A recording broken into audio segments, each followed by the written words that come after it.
Компаниите кои што сакаат да добијат финансиска помош од владата за исплата на плати за месеците октомври, ноември и декември, треба да аплицираат најдоцна до 10 во месецот. Постапката за аплицирање според директорката на Управата за јавни приходи се врши преку системот за е-даноци. Условите се следни.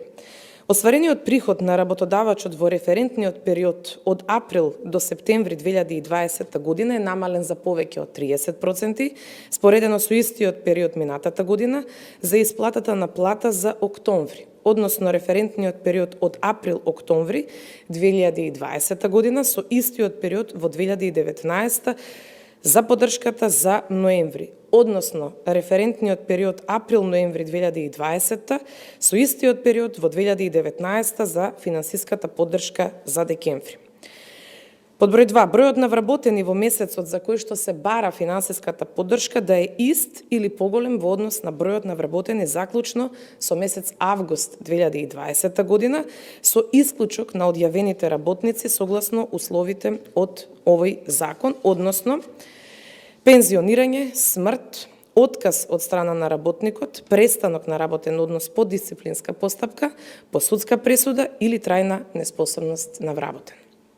Под број 3, работодавачот не исплатил и нема да се изврши исплата на дивиденда и награда за деловна успешност или друг вид на годишна награда на вработените и органите на управување и надзор на работодавачот, барател на финансиска поддршка до денот на исплатата на платата за месец декември 2020 година. За намалени приходи од 30 до 40% државата планира да врати до 14.500 денари по вработен. За намален приход од 40% до 50% планирани се 15.955 денари. За намален приход од 50 до 60% планирани се до 17.400 денари по вработен. За намален приход од 60% до 70% планирани се 18.865 денари по вработен.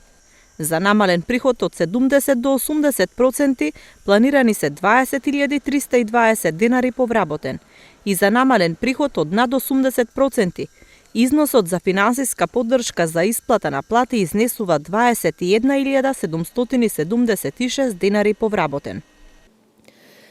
Согласно овој пакет на антикризни мерки, финансиската поддршка за месеците октомври, ноември и декември 2020 година следи и за самостојните вршители на дејност со поднесување на барање за финансиска поддршка кое што се доставува преку системот ЕПДД. Со поднесување на барањето, вршителот на дејноста дава изјава за исполнетост на условите за добивање на финансиска поддршка, односно дека остварениот приход е намален за повеќе од 30% за референтниот период од април до септември 2020 година, споредено со истиот период минатата година за исплатата на плата за октомври, односно референтниот период од април до октомври 2020 година, со истиот период во 2019 година за поддршката за ноември, односно референтниот период април-ноември 2020 година, со истиот период во 2019 година за финансиската поддршка за месец декември. Висината на финансиската поддршка кај самостојните вршители на дејност е фиксна и изнесува 17.410 денари на месечно ниво. За време траењето на финансиската поддршка и 4 месеци по месецот за кој се користи финансиската помош, физичкото лице кое врши самостојна дејност, корисник на финансиска поддршка, не може да престане со вршење на дејноста, освен во случај на пензионирање и смрт на физичкото лице.